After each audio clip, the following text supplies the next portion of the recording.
क्या भैया? अरे क्या बेटो, आओ। कैसे हैं? अच्छा, योगा की किताब पढ़ रहे थे।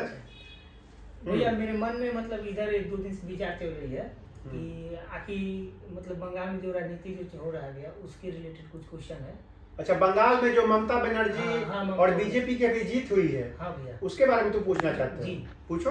तो भैया ये मतलब मेरे मन में क्वेश्चन है कि क्या वजह थी कि एक मजबूत नेता ममता बनर्जी को हार का सामना करना पड़ा, और एक मतलब जो आकर मतलब पिछले कुछ दिनों में बीजेपी अपना प्रचार किए पिछले 10 दिन से, और वो अपना पलड़ा भारी कर लिया और विजय। नहीं, ऐसा नहीं है। कोई भी पार्टियां 10 दिन और 5 दिन प्रचार नहीं करती हैं, वो निरंतर प्रयास में लगी रहती हैं। देखो, इसका मुख्यतः 10 कारण मैं आपको बताऊंगा कि क्यों और कैसे वहां बीजेपी जीती। देखो, पहला कारण तो यह है कि लंबे समय तक सत्ता में रहने के बाद लोगों में बदलाव की इच्छा पैदा हो जाती है और छोटी छोटी नाराजगी बाद में बड़ी बन जाती है। ठीक है जी। और दूसरा कारण तो और अहम हो जाता है, क्या? मजबूत संगठन। बीजेपी ने बूथ लेवल तक अपनी पकड़ बनाई। जहां बाकी पार्टियां दिखती हैं, वहां बीजेपी काम करती हुई दिखी। अच्छा, ये बात है। हाँ, चुनाव सिर्फ भाषण से नहीं बल्कि संगठन से चलता है, समझे। जी। और तीसरा कारण मैं बताता हूँ। क्या हो सकता है भैया? नैरेटिव।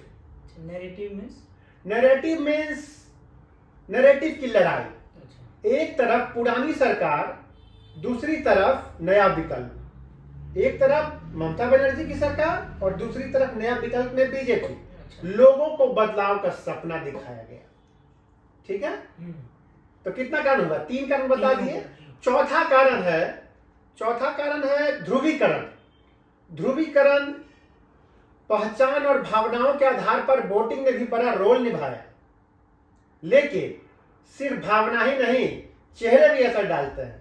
जैसे कि बड़े शीर्ष नेताओं का चेहरा, जाके कैंपेन किए, वहां पे प्रचार प्रसार किए। और पांचवा, केंद्रीय नेतृत्व का प्रभाव। बड़े नेताओं की रैलियां, समझ रहे बात को। और मौजूदगी ने चुनाव को और भी हाईटेक बना दिया।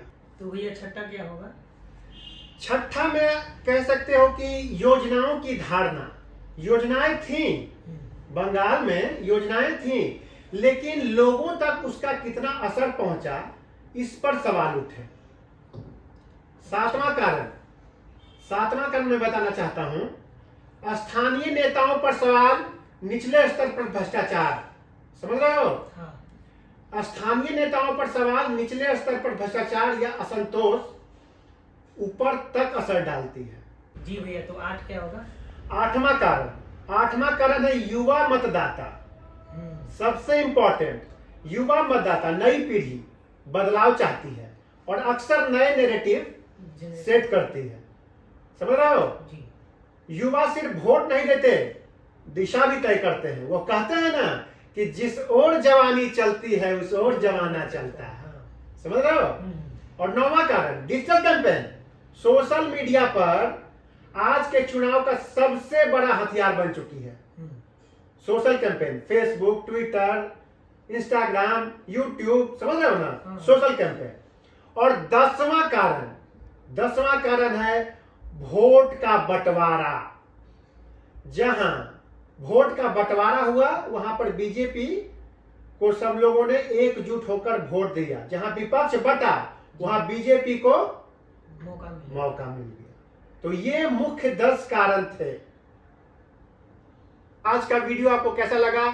लाइक, सब्सक्राइब और कमेंट जरूर कीजिएगा, और कमेंट में जरूर बताइएगा कि ममता बनर्जी के हार का मुख्य क्या कारण है।